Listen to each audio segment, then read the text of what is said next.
All right. March 27th, 2020. It is now 10:22 a.m. 10:22 a.m. on March 27th. Let's dive right in today.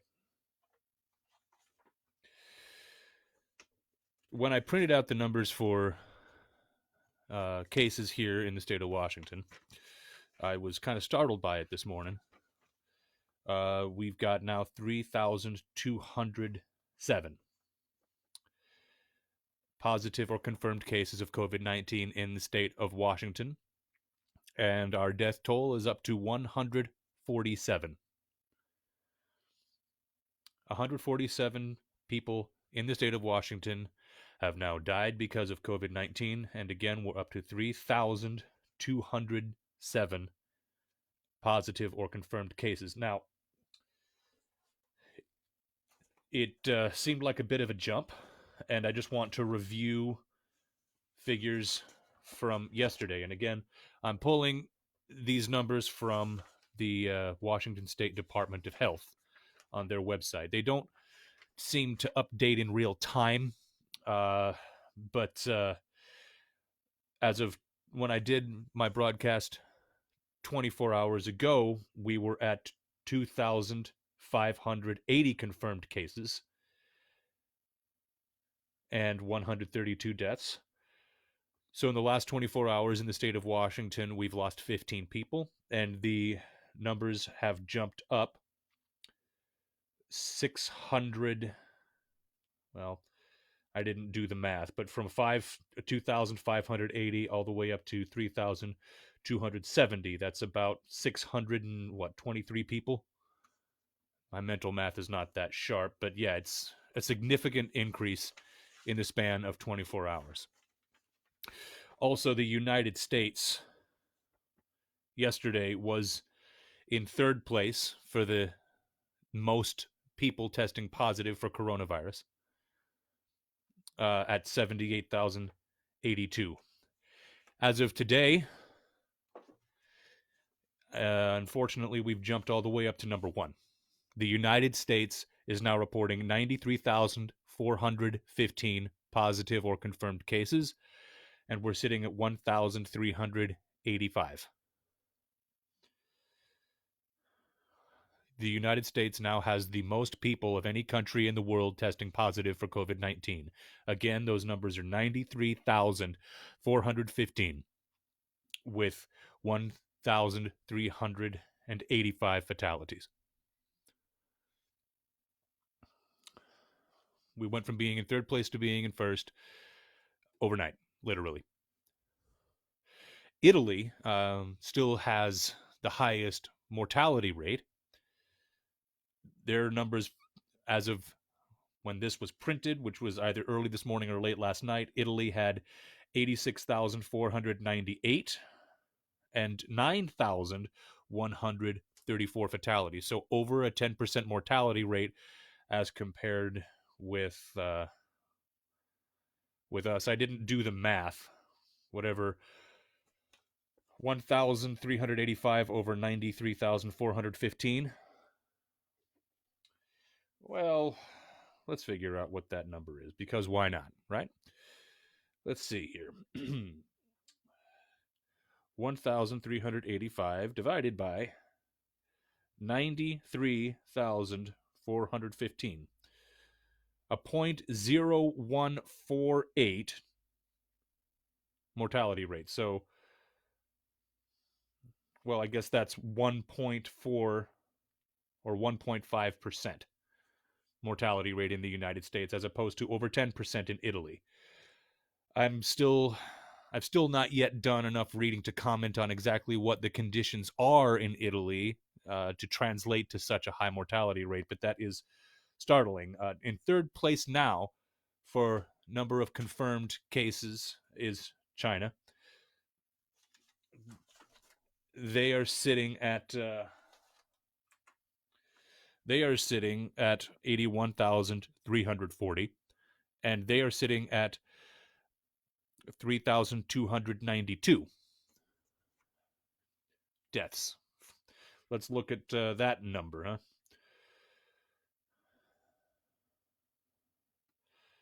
81,340 divided by. No, I did it wrong. Math was never my strong suit. I'm a musician. I only need to count to four. Okay. 3,292 fatalities out of 81,340 confirmed cases. So they're at a 4% mortality rate. The United States, again, is at a 1.5% mortality rate for COVID-19 as of today's figures. You know, I was having a conversation with my dad when he was out here visiting. It was while he was here visiting, incidentally, that I did my very first two broadcasts. I did them with my iPhone from a ski resort called Crystal Mountain.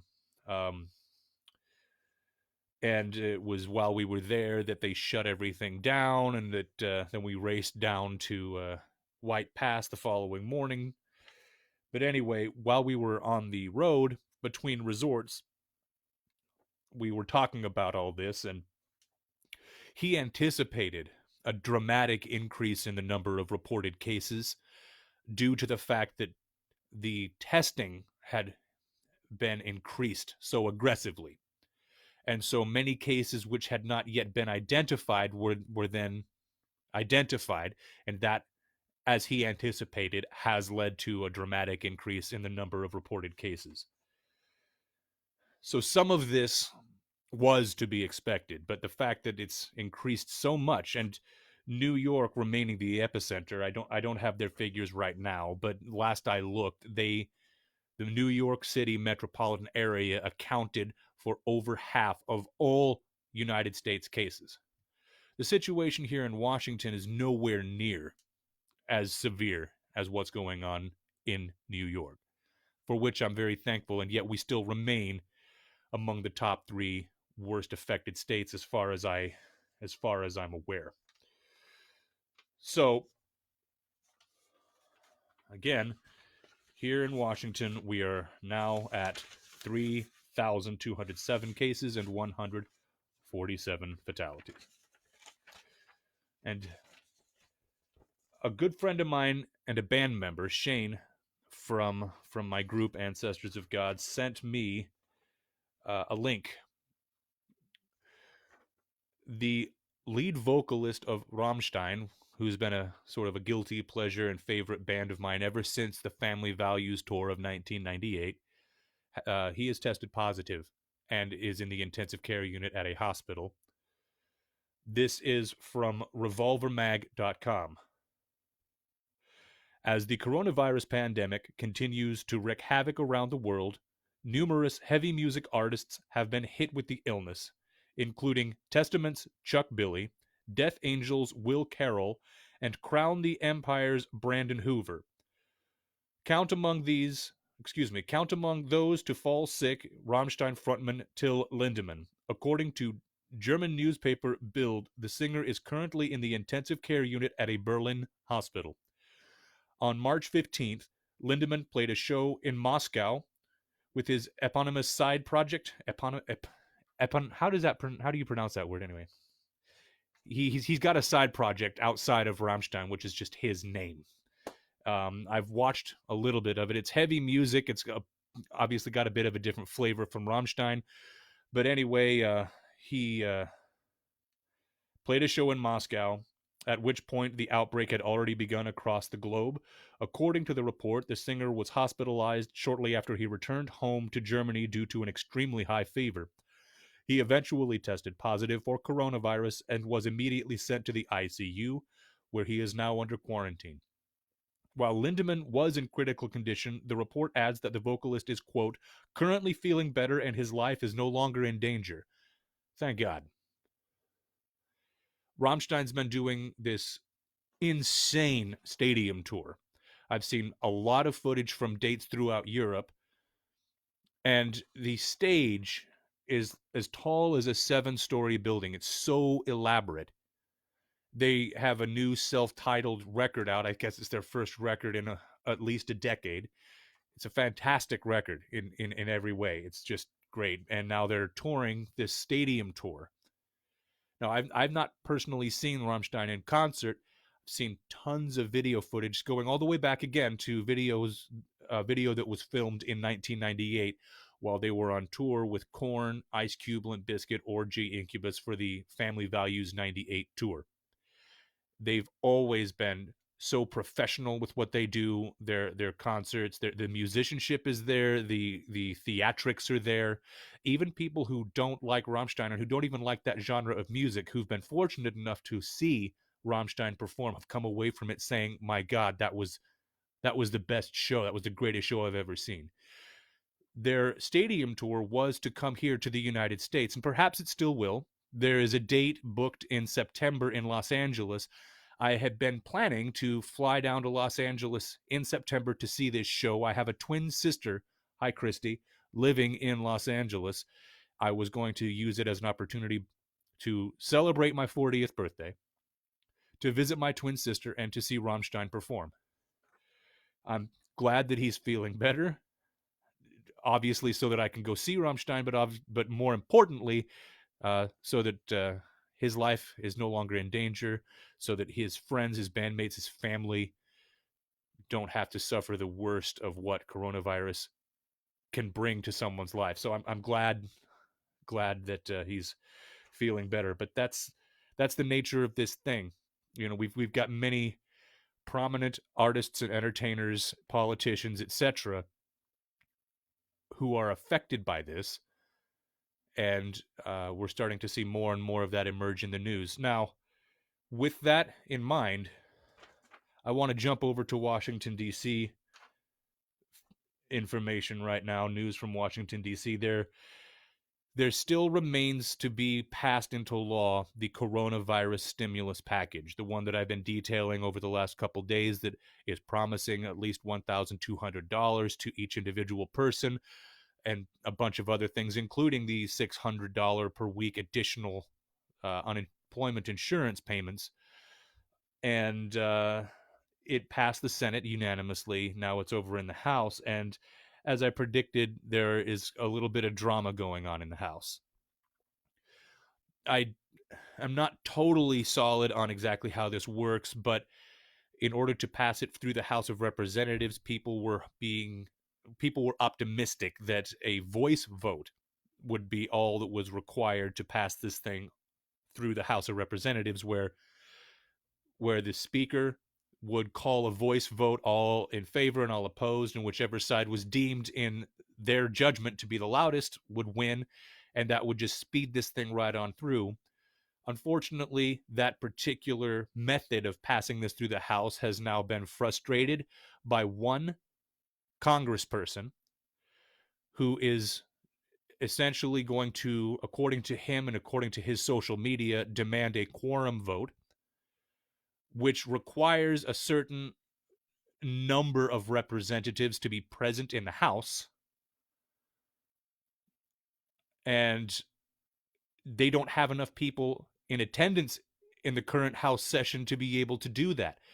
This is going to require people who are not currently on Capitol Hill to make their way to Capitol Hill to gather in the House of Representatives and to vote by this more prolonged method. This move has sparked ire on both sides of the political spectrum.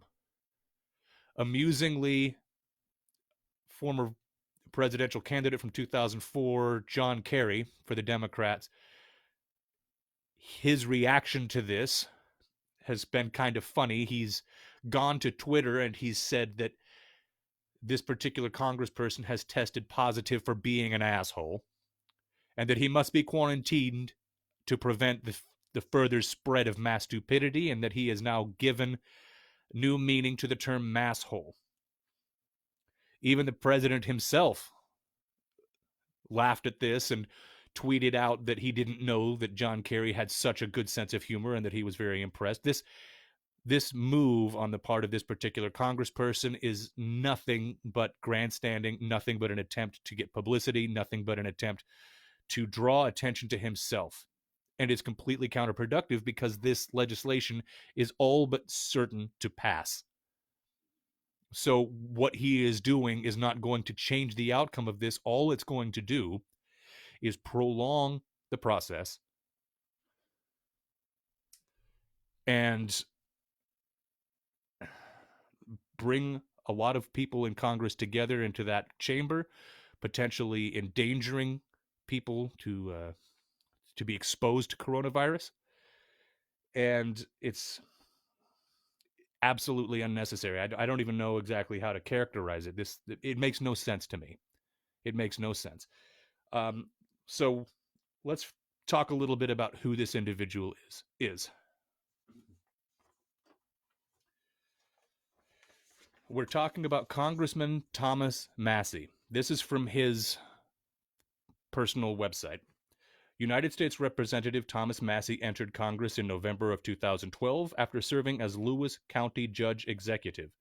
He represents Kentucky's 4th Congressional District, which stretches across northern Kentucky and 280 miles of the Ohio River. United States Representative Massie attended the Massachusetts Institute of Technology, where he earned a bachelor's degree in electrical engineering and a master's in mechanical engineering. So, etc., blah, blah, blah, blah, blah. He's honored to be able to serve the citizens of Kentucky's 4th District. Now, his method of explaining himself is through social media. This is something that he tweeted, quote, "I swore an oath to uphold the Constitution, and I take that oath seriously. In a few moments, I will request a vote on the CARES Act, which means members of Congress will vote on it by pushing yes or no or present. This is as opposed to the aforementioned voice vote." Now, the leadership of the minority party in the House, which the Republicans are the minority party in the House of Representatives currently, and so the GOP leader is Kevin McCarthy. He's up there saying that he's got an exit strategy, insisting to reporters that they can pass the bill without a roll call vote. I'm going to have to sort of touch up on the details of how this works, although I'm not feeling especially inclined to put a lot of effort into doing that right now. I still can't believe that anybody is stalling this bill at all. Just like I was irritated with Speaker Pelosi and her attempts to pass a 1,400-page bill full of a bunch of items that had nothing to do with the coronavirus stimulus and its intended purpose. I'm equally frustrated by this Republican senator, congressperson from Kentucky, um, and his obvious melodrama and attention-seeking stunt here. It's absolutely ridiculous, and I think, provided that we do return to some semblance of normalcy and normal function in Washington, D.C., I don't see that this guy has really done any favors to his political future. And he's really pissed a lot of people off. So, hmm, as far as what's going on locally, we've got about, I don't know, 10 days or so until the local lockdown is set to expire. And so far, there's not been any announcement of an intention to extend this. Were there to be such an announcement, I don't know if that would happen right before, the day of, or if we'd have some discussion of that available to view or even to participate in, so that the people of Washington, with the proper guidance, with the proper medical information um, at their disposal, being able to have a voice in how long this current lockdown is set to last. Now, from Washington, D.C., there seems to be discussion um, on relieving some of the restrictions throughout the country, so that we are not all subject to the same level of restrictions on the way that we live our lives. there was a letter written from the White House to all 50 governors that mentioned categorizing high risk, medium risk, and low risk to various counties across the country. Since the state of Washington is still one of the hardest hit, I am not optimistic that even a county like Pierce County, which is still sitting at a relatively low number by comparison to King County of positive or confirmed cases, I'm not confident that the state of Washington would allow for the same kind of relaxed restrictions as a place like Nebraska might. Now, with respect to this letter having gone out from the White House to the governors, I did print a copy of that.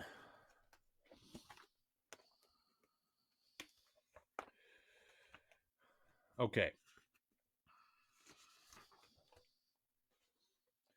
This is from the White House to all of America's governors, and I think that there is important information in this.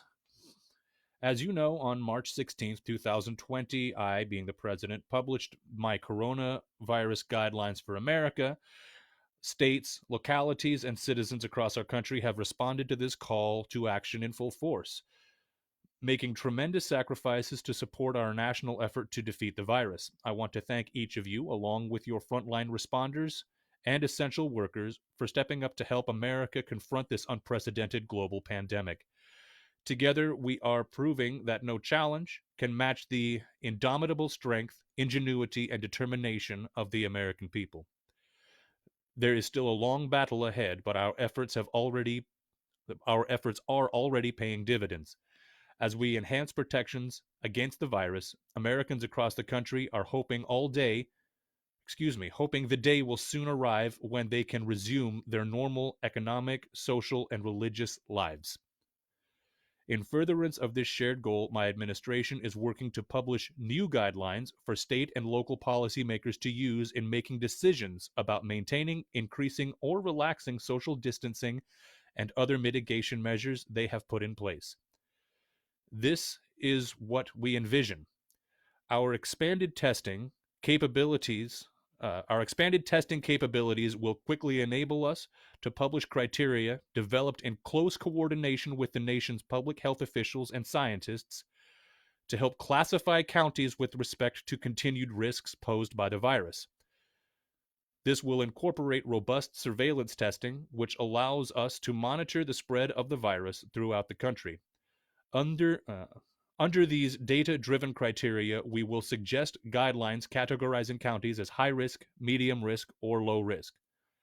With each passing day, our increasingly extensive testing capabilities are giving us a better understanding of the virus and its path.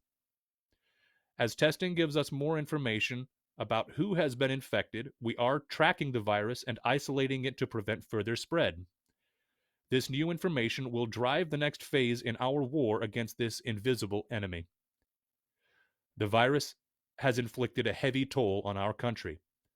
A number of our fellow citizens have tragically succumbed to its ravages, while many more are fighting for their lives. We mourn alongside those who have lost loved ones, and we send our prayers for recovery of all who are still sick.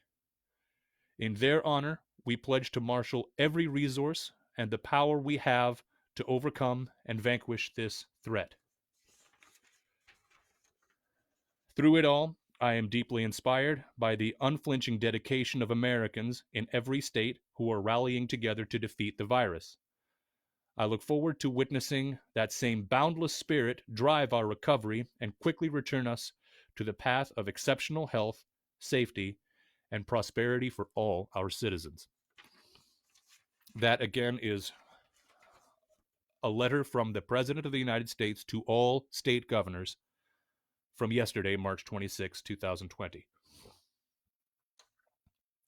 So he's going to be releasing new guidelines, but the decision, of course, will still remain in the hands of the respective state governors. Apparently, the president participated in a teleconference or a video call or something like that with all 50 governors. And when he mentioned in his daily coronavirus task force press availability yesterday that one of them was perhaps a little contentious, I said, I bet that's Governor Inslee of Washington State. And I was right. There was some silly reference to Tom Brady as opposed to a. I'm not good with sports analogies, so I'm just going to leave that there. So I also was sent a note yesterday from a good friend of mine who sent a video to me through Facebook Messenger. And it was about 2 minutes long. And, you know, there's some silly misinformation out there. I'm sure that by now most people have probably heard of a case in Arizona where a person somehow arrived at the conclusion that the chemicals that can be found in aquarium cleaner, fish tank cleaner, could be viewed as an effective treatment against COVID-19. And so somehow he ingested it and inadvertently killed himself. The man drank fish tank cleaner because he was afraid that he was sick with a virus, so he poisoned himself to death. Uh, that's an extreme case. But there's also less extreme things being circulated out there, such as that the virus cannot survive warm or moist conditions, and so that's led some people to conclude that if you spend time in a sauna, that will kill the virus, which has led some people to say, well, hey, what if you had a spray bottle and a hair dryer? A relative of mine actually sent me that. A video on YouTube which describes why this is supposedly effective. And it had the World Health Organization's logo all over it, trying to endorse it. And I believe this has been completely debunked. This is not a sound or effective treatment against COVID-19. But these are the kinds of things that are being circulated out there. So I tend to view with a certain skepticism possible methods of treatment or sort of layman level suggestions about how to medically confront coronavirus. So I was a little bit skeptical when I got this video, but I looked into it, and I think that there is something here worth exploring. So to be specific, the video that was sent to me was a podcast. There was a guy in the Minneapolis area who, for 25 years, had a talk radio program called Garage Logic. He ran for 25 years on the air before being officially canceled by his radio station, and he's still active doing his podcast, which is available on iTunes and through other outlets as well. His name is Joe. I'm going to butcher the pronunciation of this name. Joe Soucheray, Soucheray, Joe Soucheray. And his podcast, again, is called Garage Logic. And this is a verbatim what was said in the 2 minutes or so that I listened to. Hang on. Technical difficulties going on here. 1 second.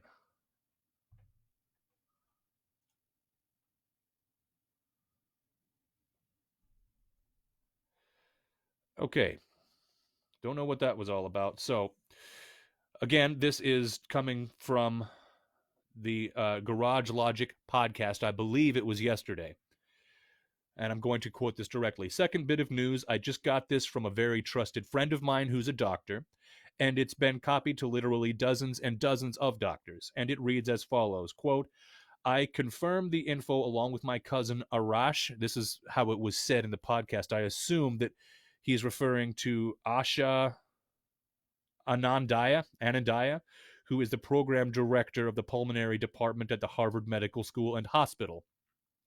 been treating COVID-19 patients in intensive care unit for the past 2 weeks and validated the accuracy of this information.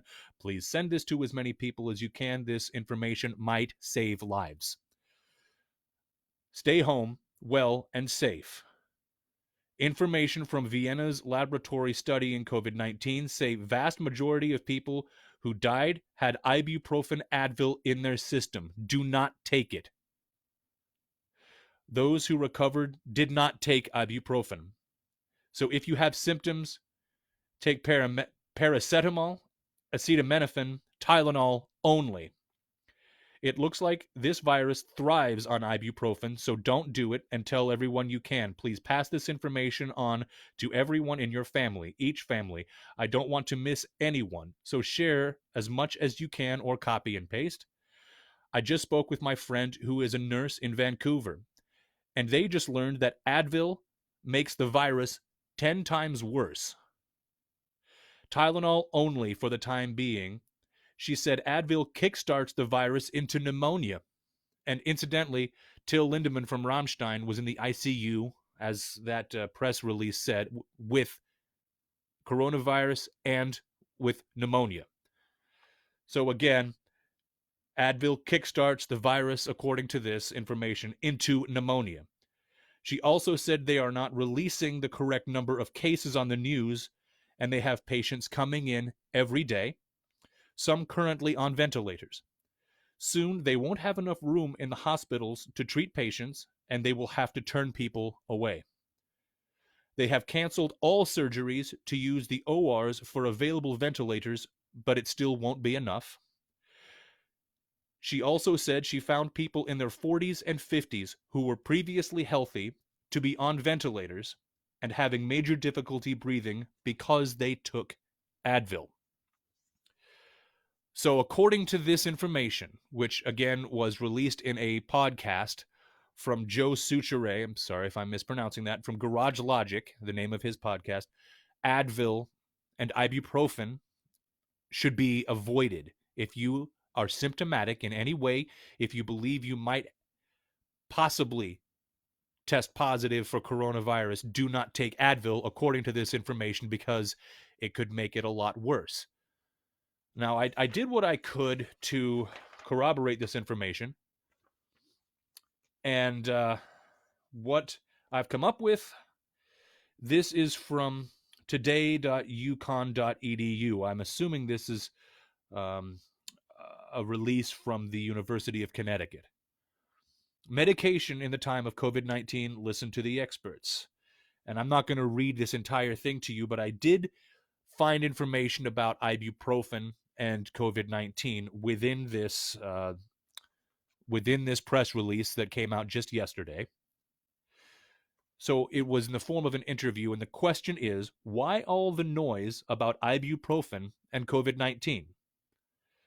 So this is a UConn professor of pharmacology and toxicology. Preliminary messages coming out of Europe indicate that ibuprofen, a common brand name is Advil, increases the rate of multiplication of the COVID-19 virus.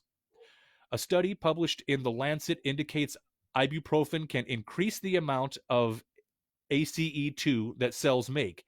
ACE2 is a membrane surface protein that acts like a doorknob for COVID-19, allowing it to enter human cells and hijack them to make copies of itself.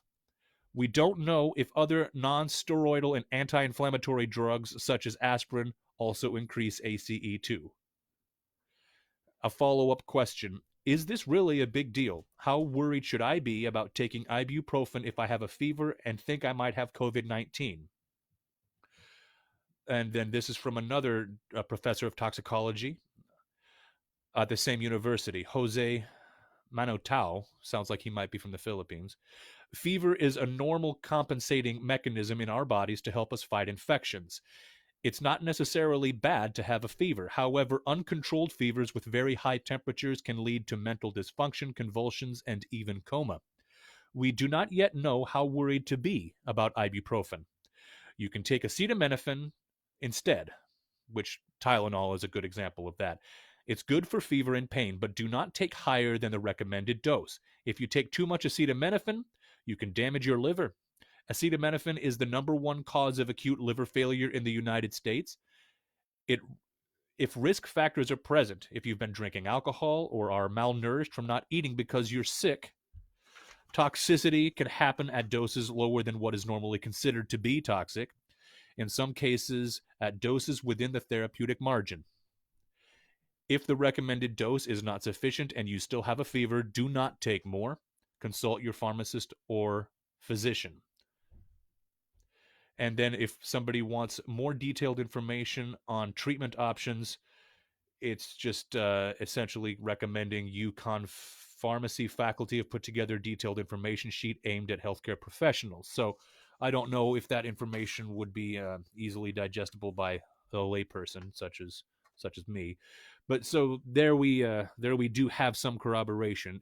If you are experiencing symptoms of coronavirus, stay away from Advil, stay away from ibuprofen. It is believed that this is causing the symptoms to be a lot worse. So again, stick to Tylenol, stick to acetaminophen, and there's no information as yet that those medications are exacerbating the problem. So it looks like I'm sitting at 36 minutes of broadcast for today. I don't really have much else prepared. All I can do is speculate about what this is going to look like. Washington State is not experiencing an expansion at near the rate of what other states have experienced. But again, we had a 600 plus increase in positive or confirmed cases just since yesterday, and 15 new fatalities also just since yesterday. So I'm going to leave it there for now. I'm going to be watching the news feeds as closely as I can. The latest thing that I'm hoping to see. Okay. I apparently do have some news to report. Congress apparently has just passed the $2 trillion stimulus package. And it has been sent to the president's desk. I'm going to repeat that. Within the last 10 minutes, the House of Representatives passes the $2 trillion coronavirus relief bill over the lone objections of that particular senator, Senator Massey of the 4th District of Kentucky. That apparently is now a non-issue. This bill has been passed by the House. It had already been passed by the Senate. It is on its way to the president's desk for signature right now. This is good news. This is financial relief to all Americans who were concerned about what the interruption to their daily and professional lives might do to their economic standing. And we now have legislation to be signed imminently by the president to inject over $2 trillion into the economy to help us get across this rough patch, to put it in mild terms. So now we've got legislation on the way. No more arguing, no more political drama. This is going to help enormously. The details of it will be available, I'm presuming, within a matter of hours at congress.gov. I would be happy to share a summary of the legislation with you on my next broadcast once that information is available. But this is the bill that's allowing for a $1,200 payment to each individual citizen, $2,400 to families, $500 per qualifying child in that family. This is also going to, apparently, I don't have any information that they have removed the provision for $600 per week in additional unemployment payments for the next 4 months. I don't think that's been removed. I will have that information and more information available to share with you as more information becomes available. Once again, the CARES Act, as it's still being called, I'm wanting to say, has now passed both houses of Congress and is on its way to the White House. That is unquestionably good news for all of us. It is beyond gratifying to see Congress able to come together and get something done. So, perhaps I'll come back on a little later today if there is a development worthy of immediate commentary. But for now, we've got stuff to talk about coming up soon. Be good to each other.